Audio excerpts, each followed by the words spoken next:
Welcome to the Big 12 Insiders, your Big 12 sports show. Here's your host, Brien Hanley. Hey, everybody, what's going on? It's your man, Big B, Brien Hanley, along with Tim Fitzgerald. Welcome back to the Big 12 Insiders. Look, today we're going to talk this house settlement. I don't know. I mean, if you follow college athletics at all, there was no way that you could get around from not hearing about this. Big settlement came down. It was about 8:30 Eastern time on a Friday, which is wild. But whatever. I mean, this whole thing has been about, in my opinion, Fitz, sensationalism. Right. That's what all of this has been about. And the actual settlement was just kind of the coup de grace of all that sensationalism and chaos. And again, y'all know I like chaos, but I don't like this kind of chaos. It's just driving me absolutely insane. I guess I get what I asked for, Fitz. But before we get into that, everybody, remember, as always, to continue to like, follow, subscribe. We hit over the 4,000 barrier, which I thought we would. So, you know what? I'm throwing out a new barrier, people. 4,200 by the start of football season. So continue to subscribe and always get in the comments section like you guys always do and hit the notification bell so you know exactly when Big 12 Insiders content comes out. Why don't we aim for like 20.5 million followers? We're only gonna settle for the house settlement and follower count. There you go. We just got 20.49 million to go. Jeez Louise. So the house settlement got finalized. Like I mentioned before, it is absolute chaos, Fitz. What's going on? There's a lot of changes, and we'll get into the changes of what that is. But talking just sheer numbers, $2.8 billion over a 10-year time period is what people are going to get. The breakdown is for any student athlete from 2016 to 2024. So what's getting paid out? I don't know if a lot of people know this. It's back pay. This isn't moving forward. Now there'll be money moving forward, but this settlement is for back pay. Right. Okay. And paying people from 2016 to 2024. It's over a 10-year time period. So the NCAA isn't just cutting a check to these people tomorrow.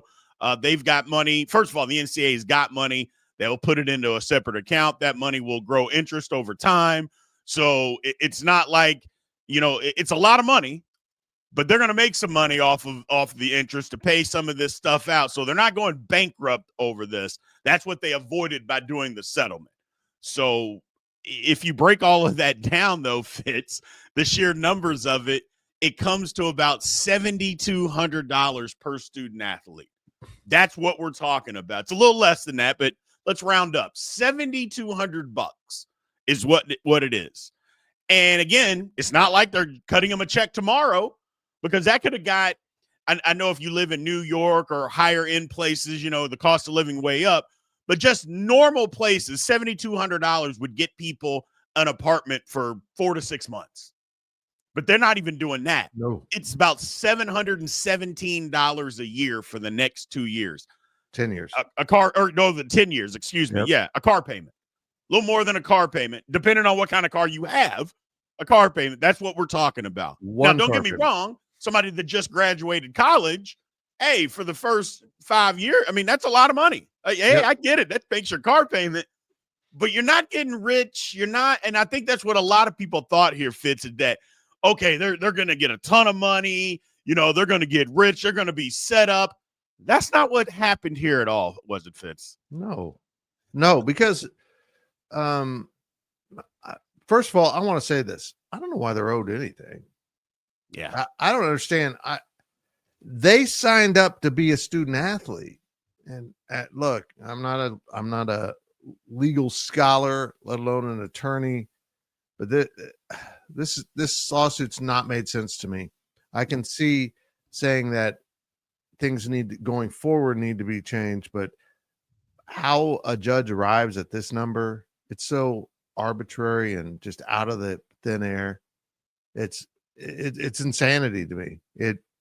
None of this has made sense.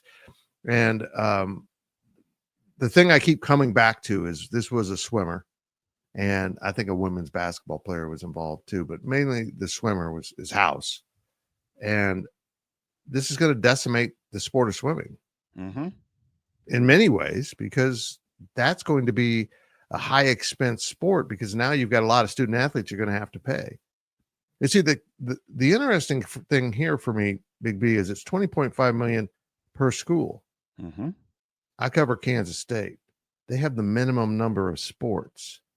So that means if 90% or more is going to football and men's basketball to a lesser degree, and the other 10% spread out everything else, being a student athlete at Kansas State pays more than Stanford, where you've got 100 billion different athletes.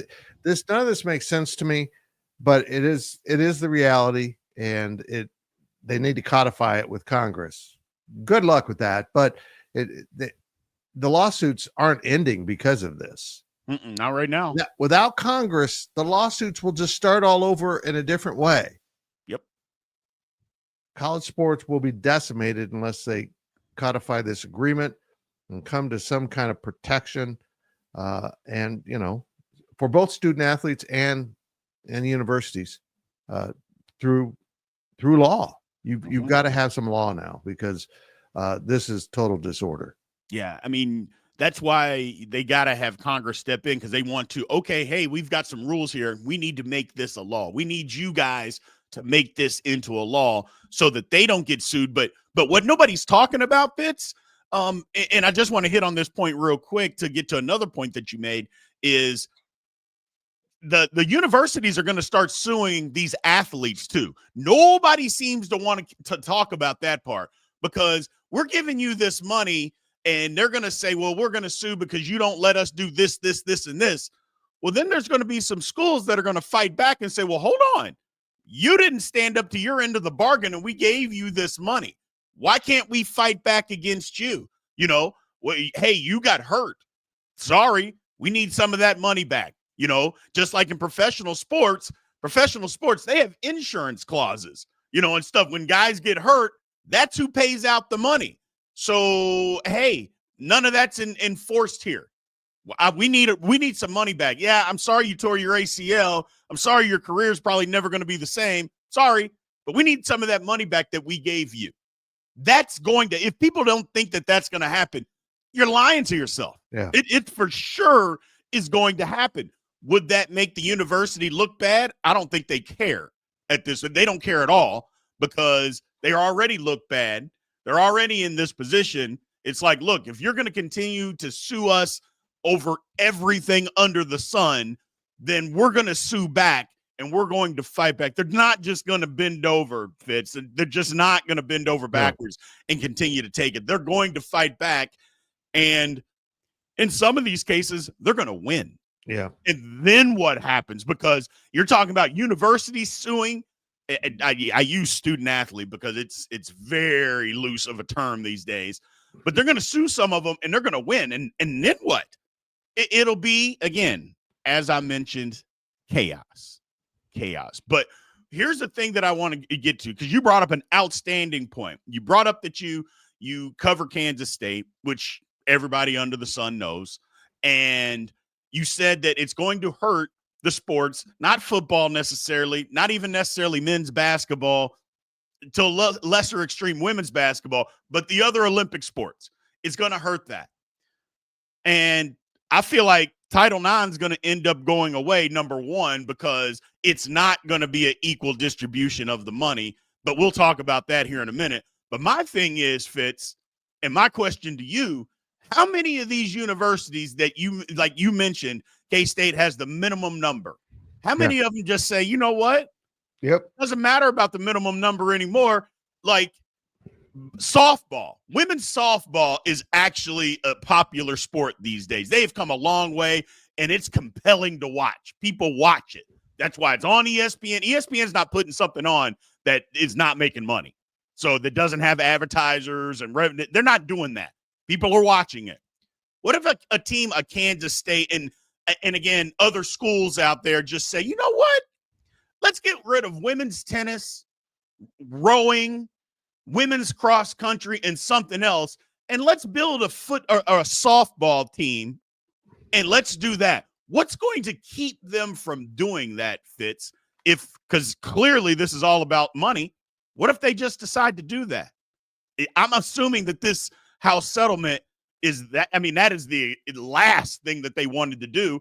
But as an athletic director, a president, a board of directors, doesn't that make sense? Well, it codifies that this is a business. Yeah, you can be listed as a nonprofit. You don't make a profit. Nobody's profiting as of now from college sports. They make money. They build more crap. They pay coaches more.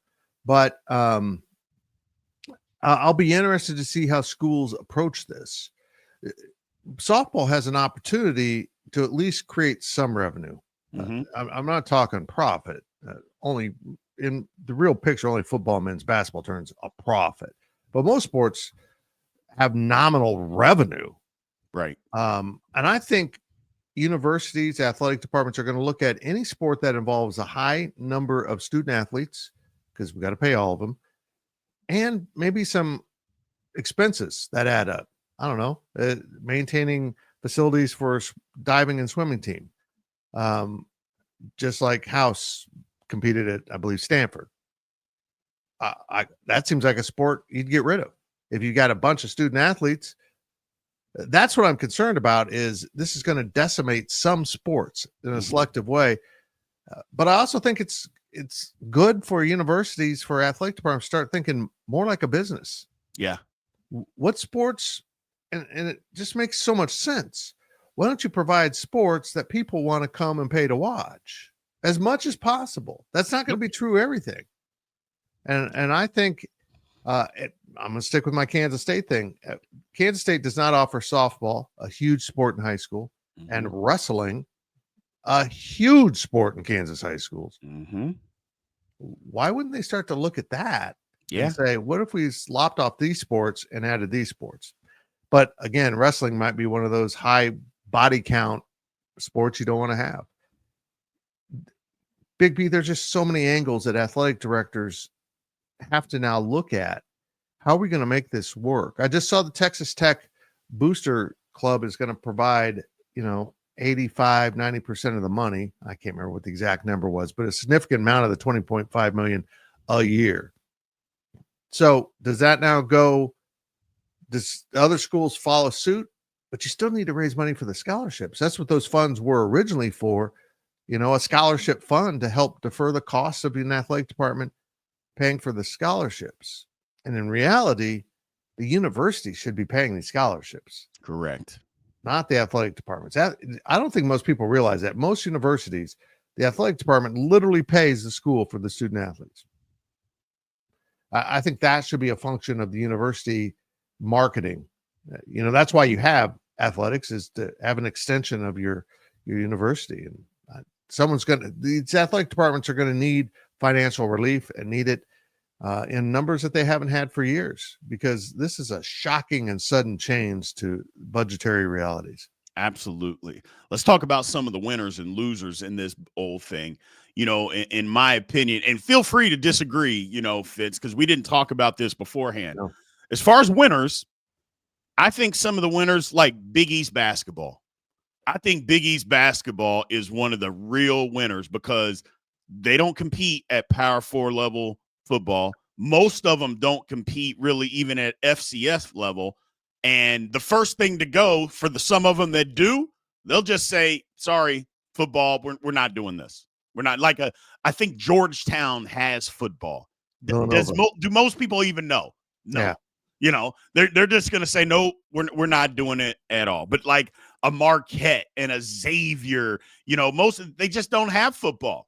So Big East basketball, it's a win for them. It's a win for them because they don't have that added expense, and that's more money that they can spend on collegiate basketball, where other places, Power 4, and we'll get to them as far as being the losers in this, they have to use that money. But places like Gonzaga, a winner in this, no football. Those places are winners, Fitz. Yeah. As far as the losers, even though I know a lot of people, it's the rich get richer, but the blue bloods and the power conference or the power schools, if this levels the playing field, and we'll talk about some other NIL aspects, but just the settlement alone, yeah, it's going to level the playing field. Because for years, schools were illegally paying people. Okay. And I think that's the part that a lot of people just don't want to talk about. It's like, for years, people were just illegally paying them. Then NIL came along, and what it was supposed to be, it quit, and we all knew it was going to happen. It quickly turned into just paying anybody. Yep. And the Wild Wild West came about. Well, now they're talking about a shift, and that the pay is coming from the schools. So I feel like the blue bloods, because now where they were able to pay people illegally and then shift how it was legally paying, they're not going to necessarily have that advantage, even though they'll take every opportunity to try to skirt the rules. But who's going to get crushed by this, Fitz? I think the biggest loser of anybody are mid-major programs. Yep. From like the AAC, from the Mountain West, programs that compete at FBS level, but they're not at the top of the food chain. Like maybe say a Boise State, somebody like that, somebody that's competing in that level and going to the new Pac-12. That doesn't count. I'm sorry that you're not at that level. It's going to hurt schools like that don't have the revenue, that don't get the big TV contracts, but they still compete at that level. It's going to crush schools like that, in my opinion, Fitz. I'm not sure what the payout, most of these numbers we're talking about, because this is what we cover, is power conference level. I'm not sure what the obligations are when you get out of the power conferences. I'm not sure what Big East is doing with it. I know they're not paying $20.5 million. I don't think, because they won't have it. And the mid majors certainly aren't. I have not dug into that, and I probably should for wider knowledge of the issue. I've been kind of focused on how this impacts the Big 12 mostly. But yeah, there's going to be winners and losers. And here's my assessment from the power conference level. The losers are this: Kentucky, Kansas. I'm just going off the top of my head here. Maybe Indiana. And what I'm pointing out is most schools are going to spend 90% of the money here on football and men's basketball. What's the ratio? Because if you're a basketball school, you're probably going to invest more money of that 90% into basketball and away from football. This is a conundrum for, I saw a story about Kentucky going through this. What do we do here? We got to stay competitive in football, but we're a basketball school. That is who we are. And Kentucky, for one, isn't ready to give that up. I'm just going to be blunt here. I kind of see a shift at Kansas that if you're a traditional Kansas basketball fan, that maybe you should be concerned that the money's going to football now. It'll be fascinating to watch how these schools address this, because I don't think your fans want you funding basketball on the same level as any other school. You're going to want something elite because you deserve it. And the big thing that nobody wants to talk about, the cheating will return. Nobody wants to discuss it. The cheating will commence. Yes. Payers are going to start getting paid. By who? I don't know, because after $20.5 million, there's going to be some empty pockets around that athletic department. Even for big athletic departments, it's a bite. Little ones, like many in the Big 12, are getting crushed by this, to use your word. And we'll see how all this shakes out. Look, this is only the beginning of a new frontier, and it's going to be a mess for a while until the NCAA or another sheriff shows up in town and actually has some enforcement capabilities. We're going to go right back to the same old crap. Under the table, large amounts of money, shoe companies, all of it is going to be hideous. And I don't want to go back to that. No. I think most fans don't want to go back to that, where cheating, breaking the rules is rewarded over and over. Let's not do that. Well, and then I know they've come up with this. What is it? The College Sports Committee. Whatever. That they hired a former executive of Major League Baseball, for crying out loud, to head up this committee, which could be, to me, in my opinion, could be one of the biggest jokes out there. But whatever. So they're hiring them and want to make them in charge. The whole $20.5 million that's going to get paid out by the Power 4 schools. The distribution of that, whatever it is. Now, NIL, let's get to that, because I think NIL has potentially could just go away. That's where the cheating is going to start. Yeah. Because NIL now is going to be in the form of, it has to be, they've hired Deloitte. Deloitte is going to be in charge of basically being the watchdog for, hey, you can't, if the market value for whatever you're asking this person to do is $50,000, you can't pay them $150,000 to do it. No. And there's supposed to be real consequences if you do. So you can pay them the $150,000 if you choose to do that, but then the money's got to come from somewhere else. Well, where's that money going to end up coming from? And that's where all the legal mumbo jumbo and the cheating is going to come, because there's smart people around this country, man, that work at these universities. These boosters didn't just get their money. Everybody wasn't a trust fund baby that got the money that they do to be these big time boosters, man. Some of these people are extremely smart and have people that work for them that are even smarter than they are. They're going to find a way around the rules until there are concrete laws in place. Right. And that's where the problem comes in, because it's just what you said, Fitz. The cheating is coming back. Yep. And unless you do something about it quickly, the cheating will start in a month or so. Yeah. I mean, it's not like it's going to be, it's going to be, 3-4 years down the road. No, it won't. No, well, it's going to start immediately, because they're going to, you don't think they've had people working on this to try to figure out a way around? They've had this for probably 2 years now, trying to figure this out. And now it's come to fruition. And this is exactly what's going to happen. Look, the whole market value thing, it's in the right place. I really do believe that, Fitz. They're trying to do something correct, but it's almost like, okay, let's come up with something and then let's figure out the rules after that. How the hell does that make sense? Yeah. Like where do they do that? Where it's like, you know what? We think murder should be illegal, but if you commit murder, let's just figure it out a couple years down the road what the actual penalty is gonna be for murder. We don't think murder's good, but we don't know what the penalty is gonna be. So just continue to do it, continue to kill people. We'll figure it out later. And we'll figure it out down the road. Like, it's amazing to me that somebody thinks that is the right thing to do, Fitz. That clearly is not the right thing to do. Okay. So NIL still exists, but it has to be NIL. Correct. Name, image, and likeness is what you get to sell. You don't get to get paid because you're the star quarterback anymore. That's right. And any agreement over $600, which is such a weird number, by the way, is going to have to go through this accounting firm.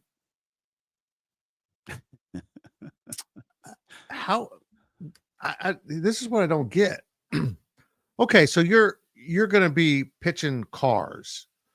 I picked this because, again, I cover Kansas State. Avery Johnson has a car dealership. It's a legitimate NIL thing.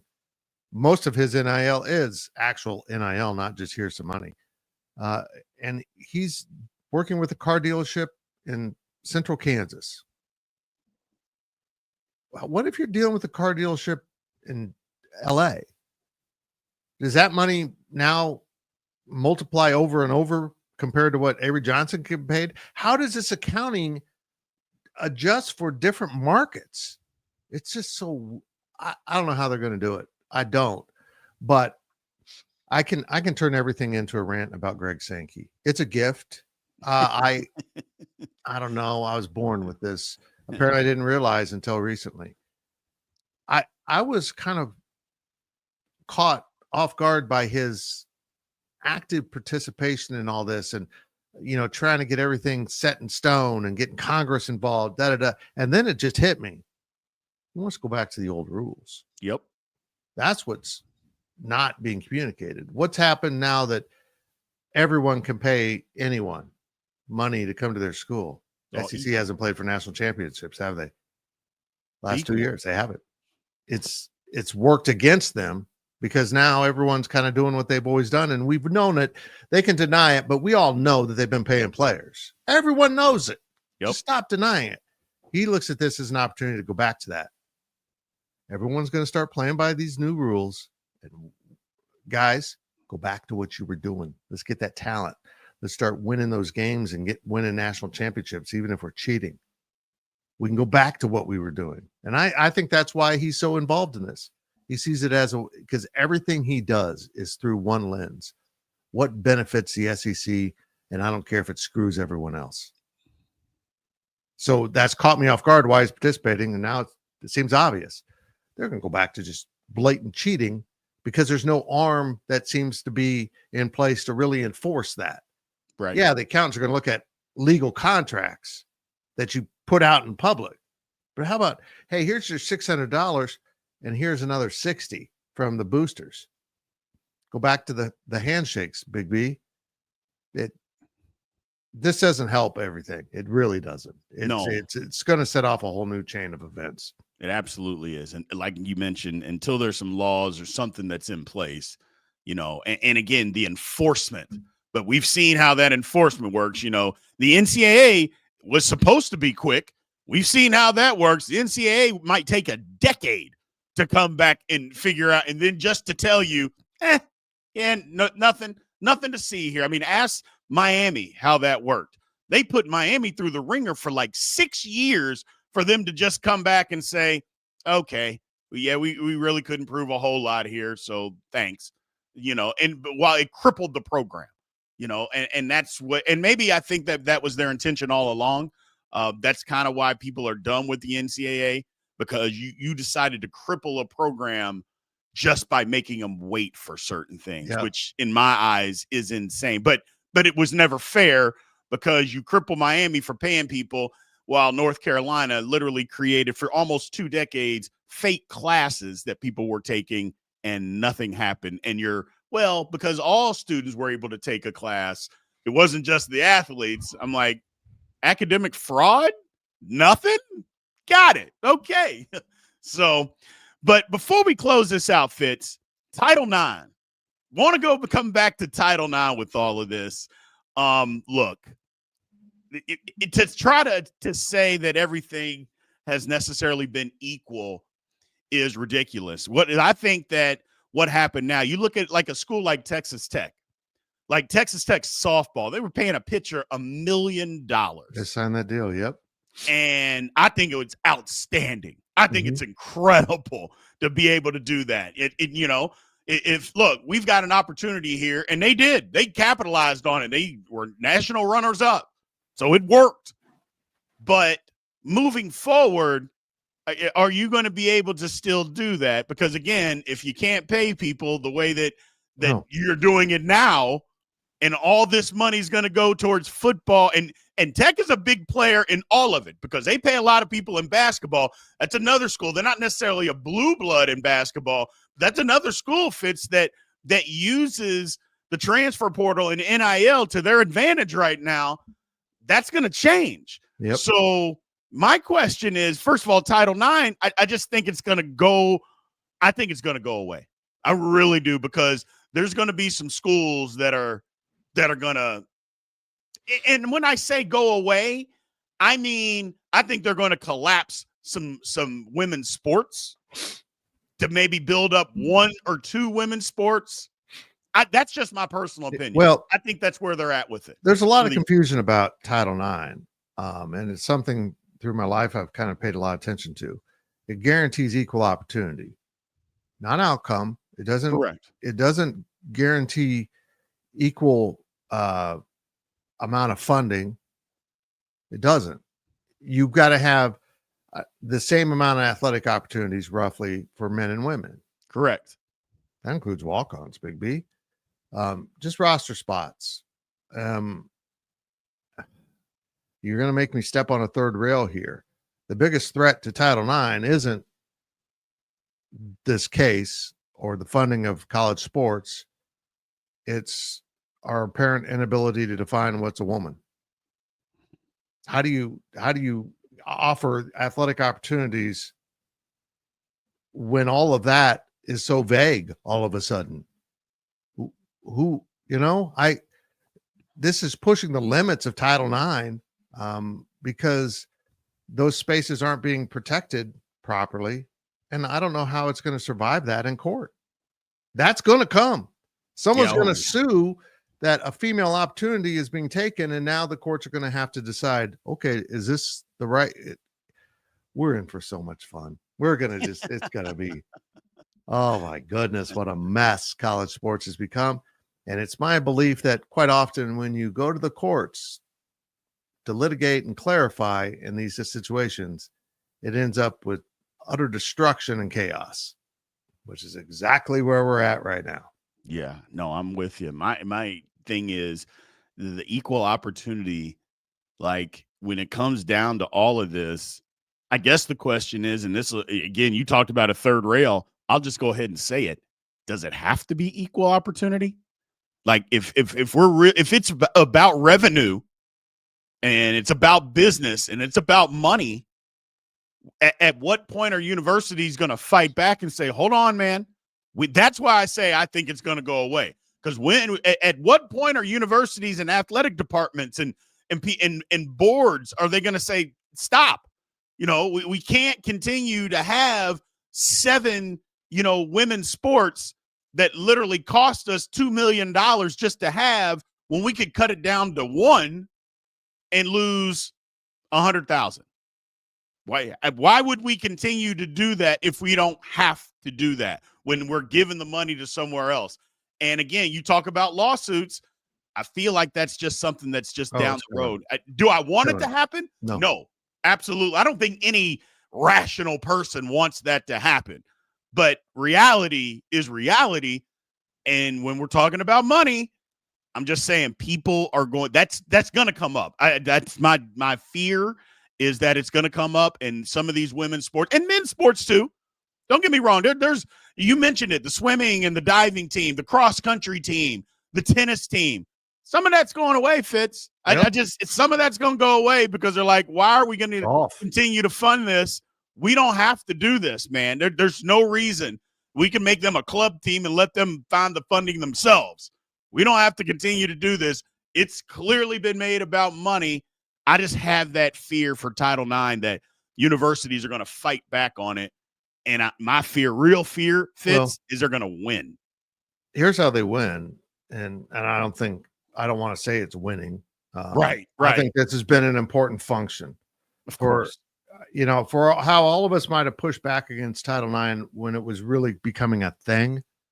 I think we now realize this has been really valuable. We have created opportunities for the Caitlin Clarks of the world. But as soon as they move out of the educational background of college athletics, and if they ever break free and become their own corporations, they're not. Title IX doesn't apply to independent corporation. It applies to public education or educational opportunities. If this is going to become such a financial mess that all of a sudden athletic departments become their own corporations, I don't know that Title IX is going to apply anymore. Yeah. I'm not a legal scholar. I might be completely wrong, but I sense that nobody's talking about Title IX at Exxon. No. I mean, you hire your people. That's right. So we got a lot ahead of us. We got so much we get to talk about in the future. Ooh. So many fun topics like that. But you know what? I know a lot of people have exhaustion with this topic. Trust me, Big B and I do too, and probably every other host. This is a tiresome topic, but probably the most important topic to come along in college athletics in a really long time. And if as a fan you don't quite understand what's going on here with all this, you're going to need to, because all of a sudden your basketball program starts slipping, or your women's softball program starts slipping, or some of this can all be root caused by this settlement and how the money is allocated. Yeah, It's a mess. It's like I said, I love chaos. I don't like this kind of chaos, man. Give me chaos on a field. Don't give me chaos in the court. Right. That's the last thing I want. So, well, thanks, Fitz. Appreciate you joining us today, as always, man. And thank everybody else out there for listening. We appreciate you. Remember to continue to like, follow, subscribe, all that good stuff, and definitely get in the comments. We want to know what you guys think about all this. Until next time, we will talk to you guys soon. Thank you for watching the Big 12 Insiders, your Big 12 sports show. This has been a Spirit Street production.